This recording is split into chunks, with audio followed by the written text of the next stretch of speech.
The concrete barrier stretched across Lakeshore Drive like a fortress wall, complete with PRIV, a TEPROP, ERTYNOTRE, SPISA, ZAAIAAC signs that gleamed under the morning sun. Behind the barricade, I could see dozens of angry residents from Willow Creek Estates trapped in their own subdivision, honking their horns in a symphony of rage as they realized they couldn't get to work, couldn't reach the hospital, couldn't even order food delivery.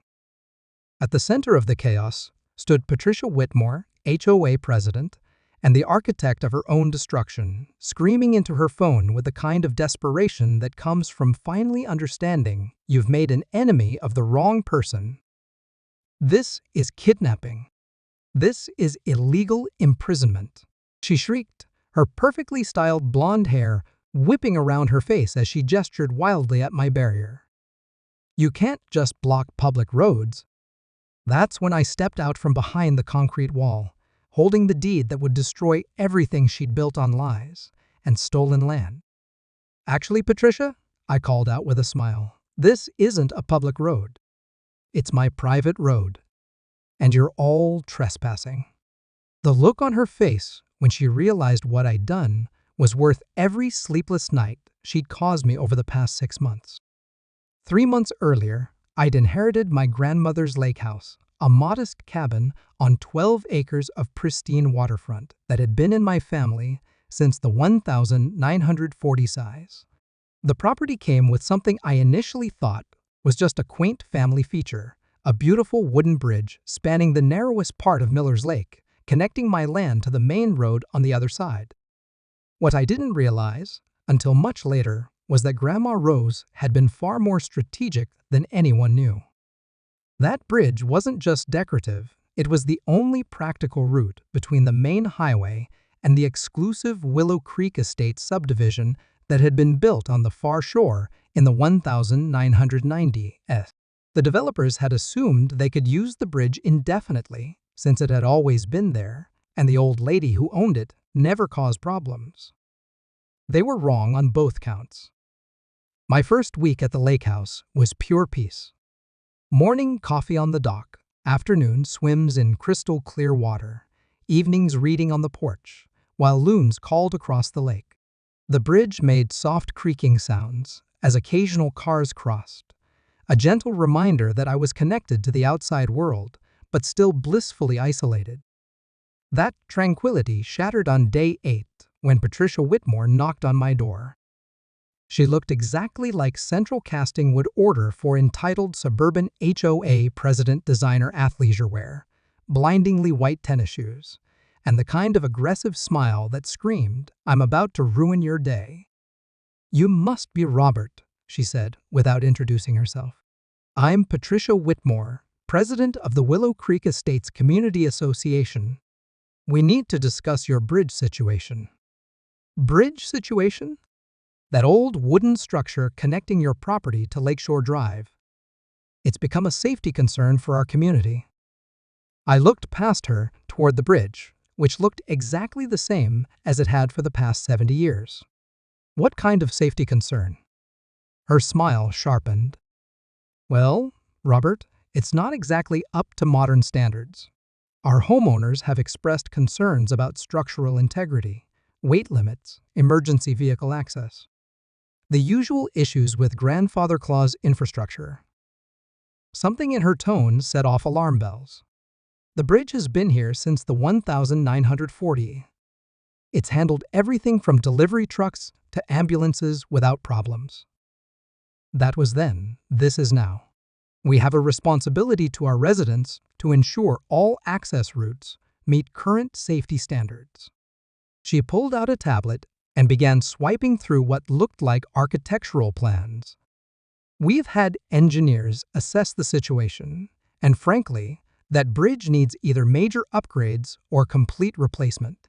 And you're telling me this because we'd like to work together on a solution that benefits everyone.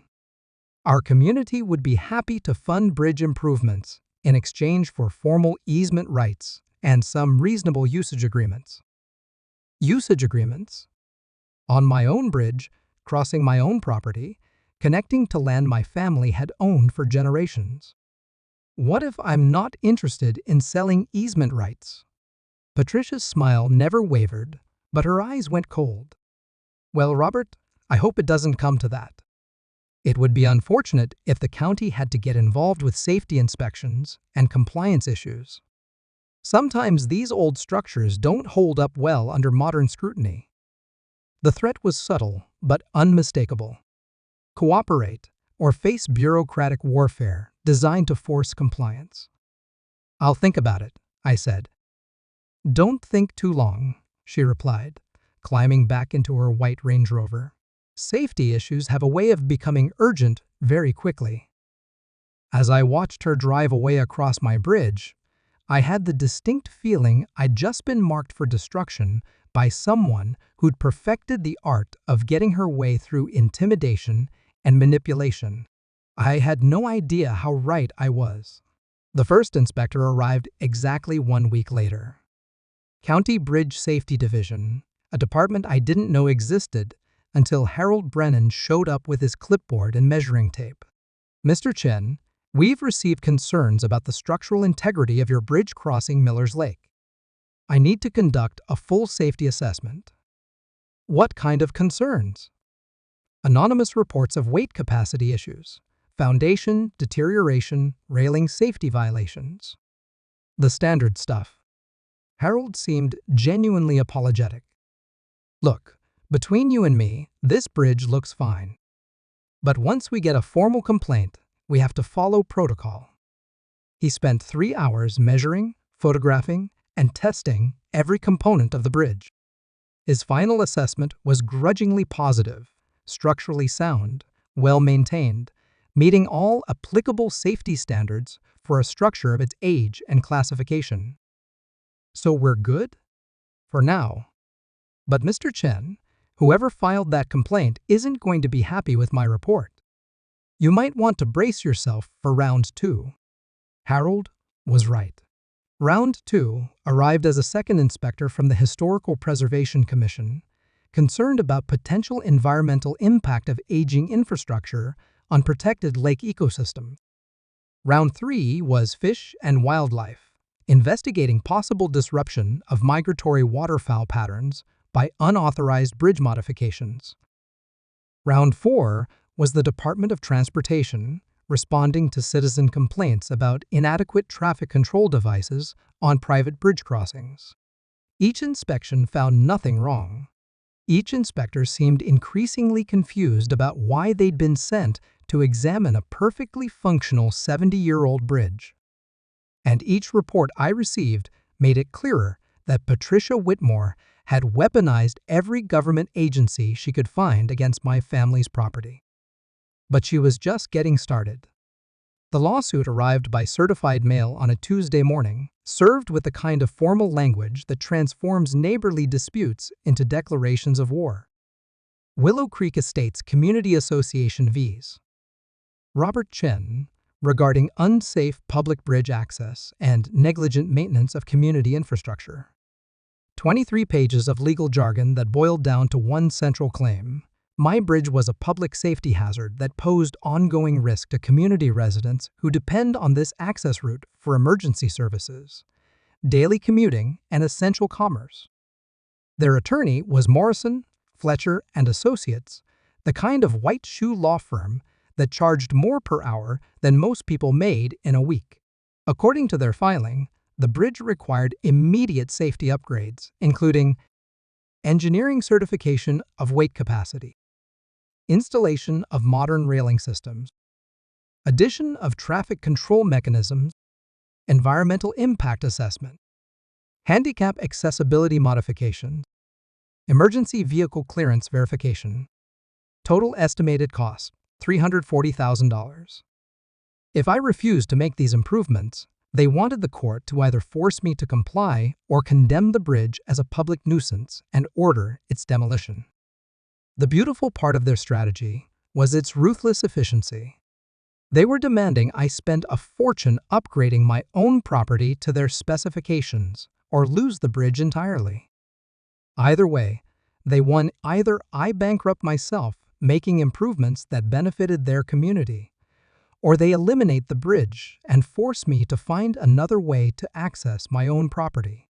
What they didn't know was that eliminating my bridge would solve a problem I didn't even know I had. I called my grandmother's old attorney, Frank Morrison, no relation to the law firm attacking me. Frank had been handling my family's legal affairs for 30 years and knew more about property law than anyone had a right to. "Robert, this is harassment," he said after reviewing their filing. "They're trying to force you to subsidize their community's infrastructure needs. Can they actually make me upgrade the bridge?" "Not under current law.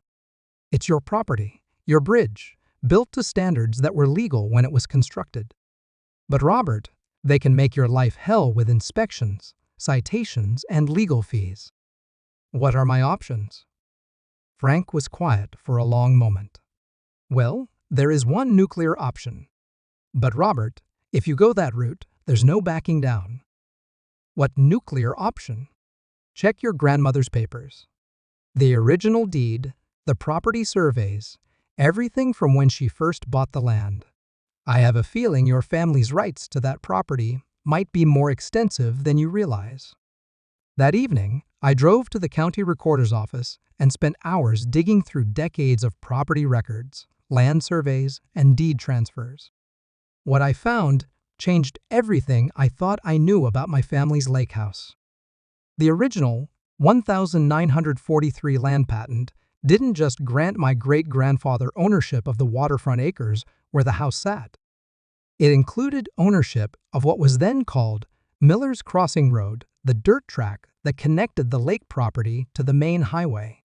When the county paved the road in the 1960s and renamed it Lakeshore Drive, they'd simply improved the existing route without changing the underlying ownership. My family still held the deed to the roadway. All of it. From the highway junction to the bridge approach, including the section that ran directly through what was now Willow Creek Estates. Patricia Whitmore's subdivision had been built on land they owned, but they'd been using my family's private road to access it for 30 years without permission, payment, or even acknowledgement. I sat in my truck in the recorder's office parking lot, staring at copies of deeds that proved the most exclusive subdivision in the county had been trespassing on my property since the day they broke ground. Frank had been right about the nuclear option. Once I played this card, there would be no going back. But Patricia Whitmore had fired the first shot in this war. It was time to show her what total victory actually looked like. I called Frank immediately, practically shouting with excitement as I explained what I'd found in the property records. "Frank, they don't own their access road. They've been trespassing on my property for 3 decades. Slow down, Robert. Are you absolutely certain about the deed boundaries?" I read him the legal description from the 1943 land patent, the 1960s county improvement records, and the current property tax assessments. Everything confirmed the same incredible truth. Lakeshore Drive was private property that had been maintained by the county under a handshake agreement with my grandmother, but never legally transferred to public ownership. Jesus, Robert, your grandmother never told you about this? I don't think she wanted the hassle. But Frank, what does this mean legally? It means you own the only road access to a subdivision worth about $50 million. It means every resident of Willow Creek Estates has been trespassing on your property every time they drive home. And it means Patricia Whitmore just sued the person who holds their entire community hostage. The implications were staggering. Not only could I tear down my bridge without affecting my own property access, I had alternative routes through my land, but I could potentially cut off access to the entire subdivision whenever I wanted. Frank, what happens if I assert my property rights? Well, legally, you could charge them for road usage, deny access entirely, or demand they purchase permanent easement rights at fair market value. But Robert, that would be declaring war on a community full of millionaires who can afford extended legal battles. They already declared war on me. They want to force me to spend $300,000 upgrading a bridge that's been working fine for 70 years, or lose it entirely. Frank's laugh was grim. In that case, Robert, let's give them exactly what they're asking for. Rather than fight Patricia's lawsuit directly, Frank filed a countersuit that would redefine the entire conflict. Robert Chen vs. Willow Creek Estates Community Association regarding trespass, conversion of private property, and unauthorized use of private roadway. Our filing was a masterpiece of legal warfare. We demanded immediate cessation of all unauthorized use of Lakeshore Drive, compensation for 30 years of trespass damages, fair market rent for continued road usage, recognition of exclusive private property rights, injunctive relief preventing future unauthorized access. But the beautiful part was our proposed solution. Since Patricia wanted my bridge gone, we offered to accommodate her by eliminating all public access to Lakeshore Drive, making their bridge concerns irrelevant. After all, Frank wrote in our filing, if the Willow Creek Estates community finds Mr. Chen's bridge unsuitable for their needs, the logical solution is for them to develop alternative access routes that don't depend on his private property. The response was immediate and panicked. Morrison, Fletcher, and Associates called Frank within hours of receiving our countersuit. "This is ridiculous," their lead attorney sputtered. "Lakeshore Drive has been a public road for decades. You can't just claim ownership of established public infrastructure." "Actually, we can," Frank replied calmly. "Because it's not public infrastructure. It's private property that the county has been maintaining under an informal agreement that expired when Mrs. Chen died. Would you like to see the original deed?" 3 days later, Patricia Whitmore called me directly, her voice tight with barely controlled panic. "Robert, we need to talk. This legal situation has gotten out of hand." "I'm listening." "Look, maybe we were too aggressive about the bridge situation. We're willing to withdraw our lawsuit and work out a reasonable compromise." "What kind of compromise?" "We drop all our safety demands about your bridge. You drop this ridiculous claim about owning our road. Everyone goes back to the way things were." I could hear the desperation under her attempted reasonableness. Patricia was finally beginning to understand that her harassment campaign had awakened something much larger and more dangerous than a simple neighbor dispute. "Patricia, that's not going to work for me. What do you want?" "Recognition of my property rights, compensation for 30 years of unauthorized use, and a formal apology for 6 months of harassment and intimidation." "That's extortion." "No, Patricia. That's property law. You've been trespassing on my land since 1994. I'm simply asking you to either pay for the privilege or find alternative access to your subdivision." The silence on the phone was delicious. For the first time since this conflict began, Patricia Whitmore had nothing to say. "Think about it," I suggested, "but don't think too long. My patience for unauthorized use of my private property is running thin." Patricia called an emergency HOA meeting for the following Saturday, and Frank suggested I attend as an interested observer. The Willow Creek Estates Community Center was packed with residents who'd finally learned the truth about their precarious legal situation. Patricia stood at the front of the room looking like she'd aged 10 years in 2 weeks. Her usual confident demeanor had been replaced by the kind of nervous energy that comes from realizing you've made an enemy of the wrong person. "Ladies and gentlemen, we have a situation that requires community discussion and decision-making." She explained the road ownership issue in the most favorable terms possible, describing it as a technical property dispute that could be resolved through reasonable negotiation. What she didn't mention was that without access to Lakeshore Drive, their property values would crater overnight. Willow Creek Estate's entire appeal was its exclusive lakefront location, accessible only through the scenic drive that wound through my property. Resident Bill Crawford raised his hand. "Patricia, are you telling us this guy can actually block our road? It's a complex legal situation, but our attorneys are confident." "Can he or can't he?" Crawford interrupted. Patricia's pause told everyone everything they needed to know. "Legally, yes. But we're pursuing multiple remedies." The room erupted. Voices shouted over each other as residents began to grasp the magnitude of their vulnerability. Their million-dollar homes were worthless if they couldn't reach them. Their community was built on land they owned, but accessed through property they'd never bothered to secure legal rights to. "How much does he want?" called out Helen Morrison, whose house was the largest in the development. "His demands are unreasonable," Patricia said quickly. "He's asking for recognition of alleged property rights that haven't been enforced in decades." "How much?" Helen repeated. Patricia's voice dropped to barely audible, fair market value for permanent easement rights. "Our attorneys estimate approximately $2.5 million. The silence was absolute.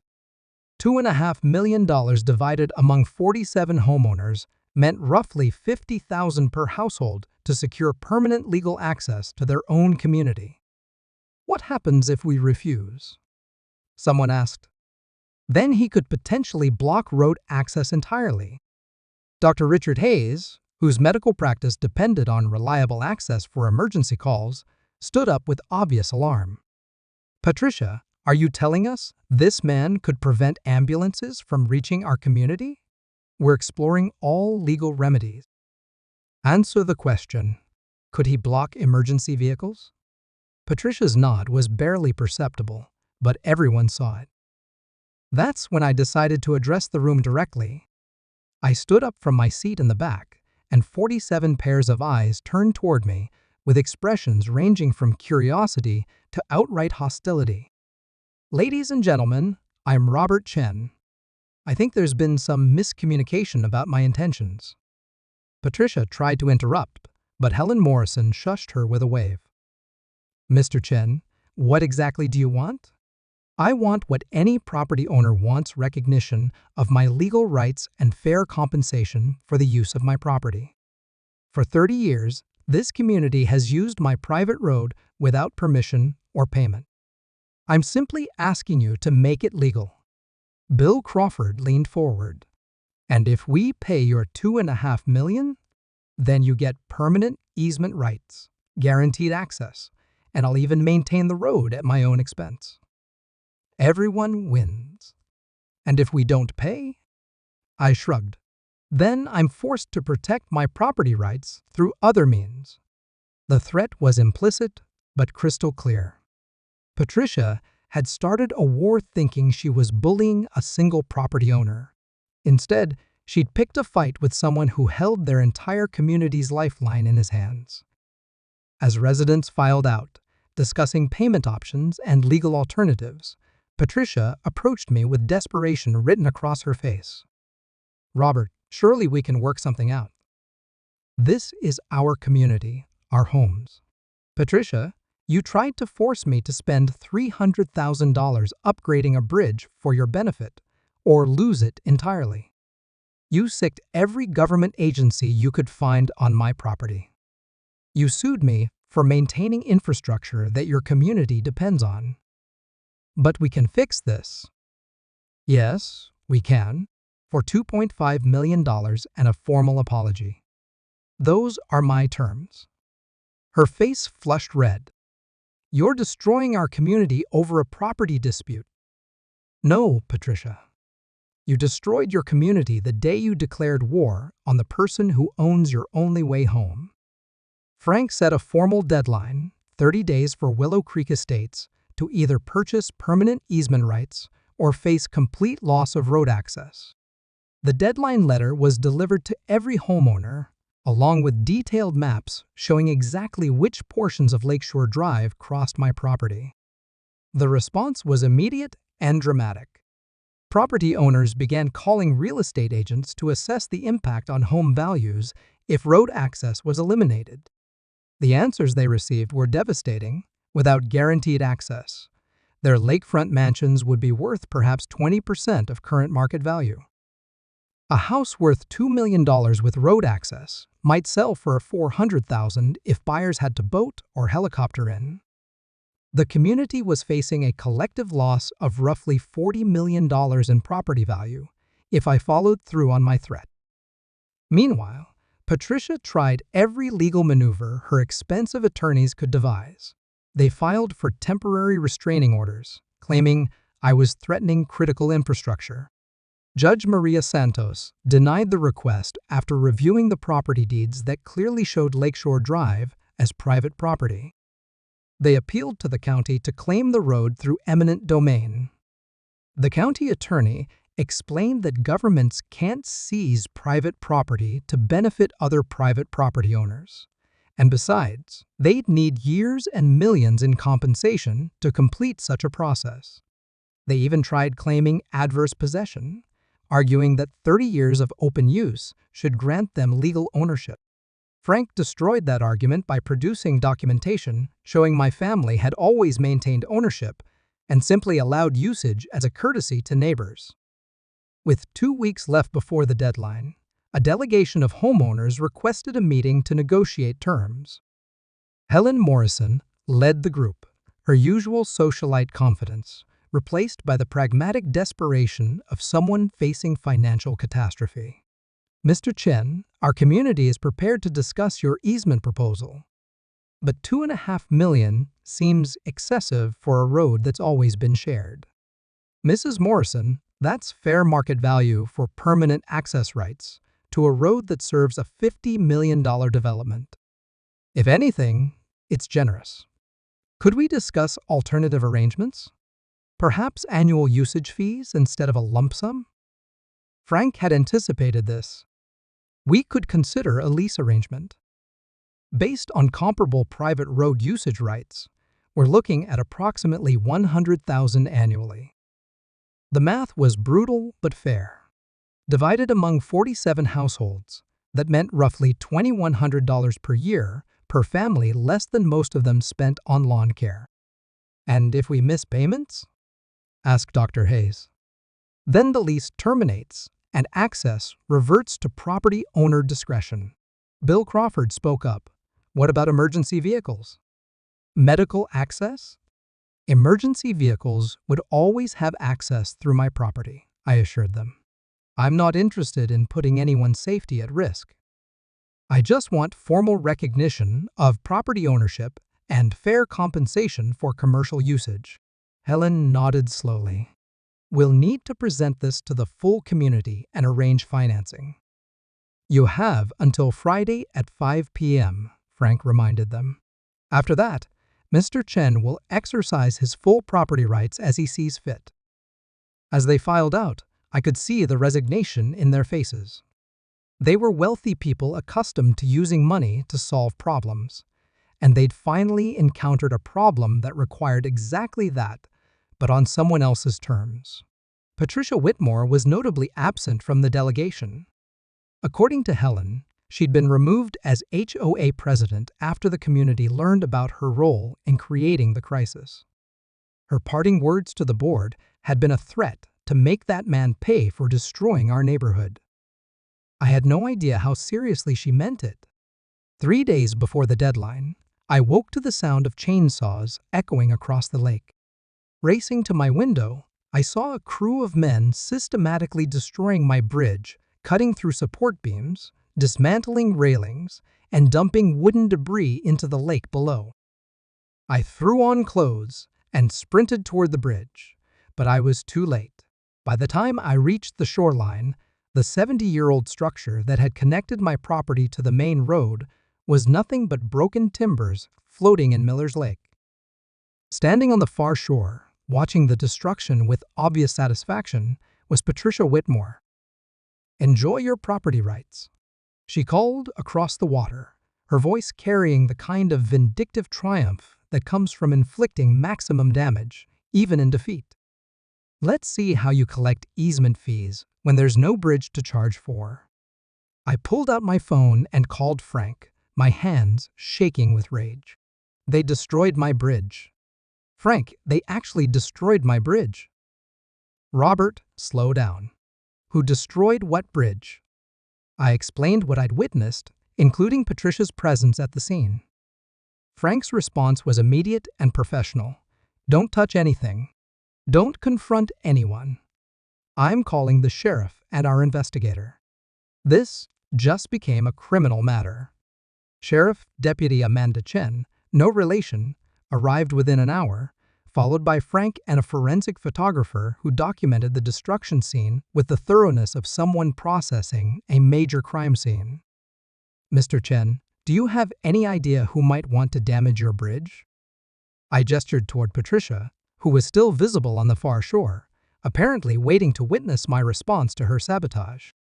The woman in white standing over there has been waging a 6-month harassment campaign against my property.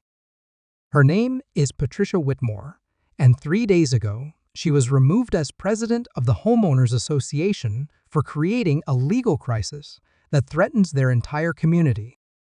Deputy Chen photographed Patricia's location and presence, then called across the water with her megaphone. Ma'am, this is the sheriff's department. We need to speak with you regarding vandalism of private property. Patricia's response was to climb into her Range Rover and drive away at high speed. She's fleeing the scene, Deputy Chen noted into her radio. Request units to locate white Range Rover, license. She squinted through binoculars and called out the plate number. Frank pulled me aside while the deputy continued her investigation. Robert, this changes everything. Patricia just committed multiple felonies, vandalism, destruction of property, possibly conspiracy if she hired that crew. But more importantly, she eliminated the one thing that made road access relevant to your property. I stared at him in confusion. Think about it, Frank continued. Your bridge is gone. You now have no way to reach the main road except by boat or by building a new bridge. But you know what you do have: complete control over the only remaining vehicle, access to a $50 million subdivision. The reality hit me like a physical blow. Patricia thought she was stranding me on my property by destroying my bridge. Instead, she'd eliminated my need to share road access with anyone. I didn't need Lakeshore Drive to reach my house. I could boat across the lake or build a new bridge wherever I wanted. But 47 families in Willow Creek Estates absolutely needed my road to reach their homes.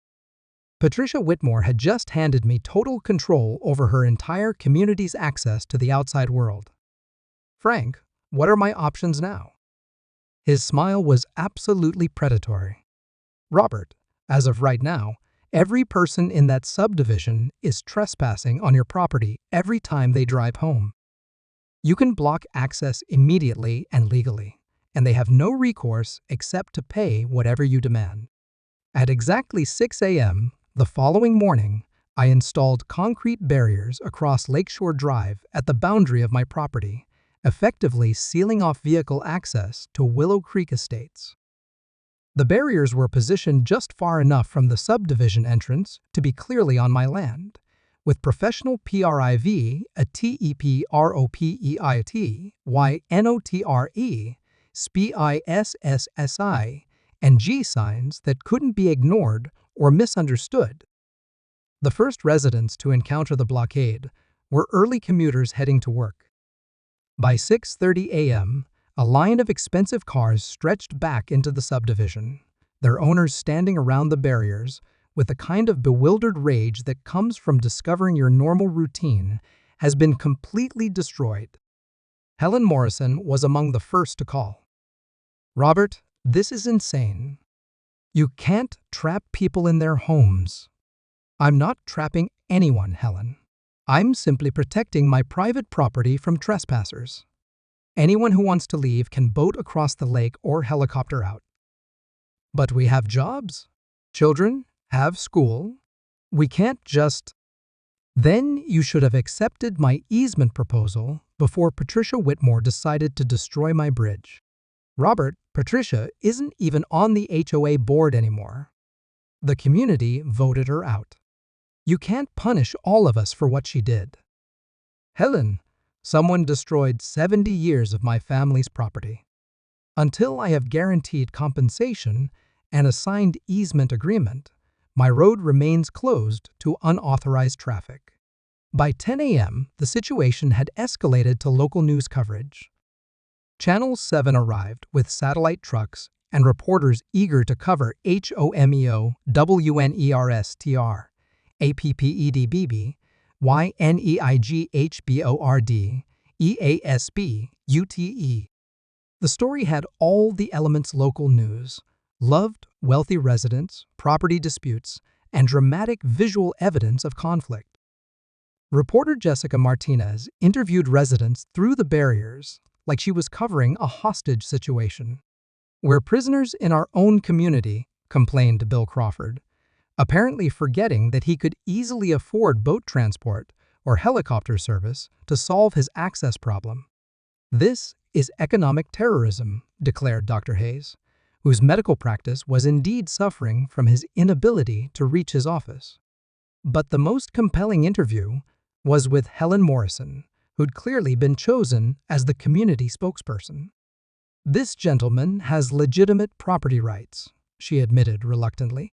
"Our community failed to secure legal access agreements when our development was built. We're now facing the consequences of that oversight." "What's the solution?" Jessica Martinez asked. "We're prepared to compensate Mr. Chen fairly for permanent easement rights. We just need him to restore access while we arrange financing." I watched the news coverage from my living room, enjoying coffee while chaos reigned just a few hundred yards away. My phone was ringing constantly, reporters, residents, attorneys, and county officials all wanting to negotiate some kind of immediate resolution. But I wasn't in a hurry. For 6 months, Patricia Whitmore had made my life miserable with harassment, investigations, lawsuits, and finally vandalism. Now her entire community could experience what it felt like to have their normal life disrupted by someone else's decisions. The irony was perfect. In trying to eliminate my bridge to strand me on my property, Patricia had instead given me absolute power over everyone who'd supported her harassment campaign. By day 3 of the blockade, the economic pressure on Willow Creek Estates had become unbearable. Residents were paying premium rates for boat transport and helicopter service just to reach their jobs. Food deliveries were being dropped at the barriers and carried in by hand. The community's property values were cratering as potential buyers learned about the access crisis. Frank fielded dozens of calls from attorneys representing individual homeowners who wanted to negotiate separate peace deals. But we refused all individual agreements. The entire community had tolerated Patricia's harassment campaign, so the entire community would participate in resolving it. Helen Morrison called a community meeting for Friday evening, held in the Subdivision's lakeside park, so I could attend by boat if I chose. Frank advised me to participate since public pressure was building for some kind of resolution. I arrived by pontoon boat just as the sun was setting over Miller's Lake, creating the kind of picturesque scene that normally attracted tourists and real estate photographers. Tonight, it was the backdrop for a community reckoning with the consequences of poor leadership and unchecked aggression. 43 of the 47 homeowners were present, sitting in lawn chairs and on blankets like it was a neighborhood concert instead of a crisis negotiation. Missing were Patricia Whitmore, currently facing criminal charges, her husband David, who'd supported her harassment campaign, and 2 other families who'd been vocally supportive of the bridge lawsuit.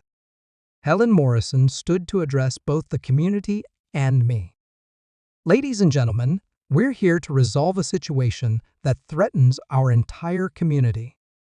Mr. Chen holds legitimate ownership of our access road, and we need to secure permanent legal rights." She turned to me. "Robert, Our community is prepared to meet your financial demands. $2.5 million for permanent easement rights, plus compensation for the destroyed bridge.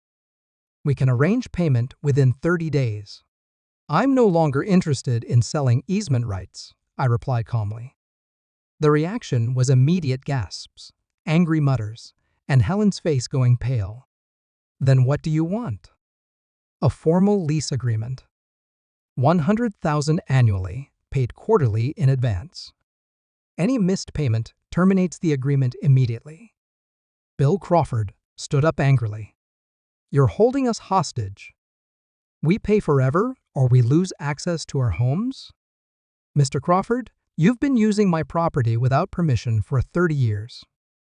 I'm simply formalizing the arrangement and charging fair market rate. Dr. Hayes raised his hand. What about selling the road to the county? Make it public property? Frank fielded this question. The county has no interest in purchasing private property to benefit a specific development. And even if they did, Mr. Chen isn't interested in selling. Helen tried a different approach. Robert, what if we purchased alternative access? Could we build a road through other properties? I'd been waiting for this question. Feel free to try. But you'll find that every alternative route requires crossing either wetlands protected by federal law or agricultural properties owned by people who've watched how you treat neighbors who disagree with you. The truth was that Willow Creek Estates was geographically isolated except for the route through my property. The developers had chosen the location specifically for its exclusive privacy, never imagining they'd need to negotiate with a landowner who controlled their only access. So we pay you forever or lose our homes, Helen said quietly. You pay market rate for continued use of my property, just like you pay market rate for electricity, water, and garbage service. The only difference is you're now dealing directly with the provider instead of taking it for free. The meeting continued for 2 hours, but the essential terms never changed. $100,000 annually for road access, paid quarterly, with termination for non-payment. No long-term guarantees, no fixed-rate protection, no transfer of ownership. They could accept my terms, or they could find alternative transportation to their lakefront mansions. As residents filed back to their cars for the short drive home, the last free trip they'd make on my road, Helen approached my boat. Robert, you've won. Patricia is facing criminal charges. The community recognizes your property rights, and we're prepared to pay your demands. Isn't it time to move past the anger? I considered her question seriously. The truth was, I wasn't angry anymore. The blockade had been incredibly satisfying, but more importantly, it had established my position as someone who wouldn't be bullied or intimidated. Helen, I'm not angry. I'm just protecting my family's interests the same way your community tried to protect theirs. The difference is, I actually own what I'm protecting. The lease agreement was signed the following Monday, with a first quarterly payment of $25,000 deposited into my account by noon. I removed the concrete barriers and restored normal traffic flow, though the PRIVATEPROPEARTY signs remained as permanent reminders of who actually controlled access to Willow Creek Estates. Patricia Whitmore pled guilty to criminal destruction of property and was sentenced to 6 months in county jail, plus restitution, for my destroyed bridge. Her husband filed for divorce while she was incarcerated, apparently unwilling to remain married to someone whose vendetta had cost their family, their social standing, and financial security. More satisfying than Patricia's legal consequences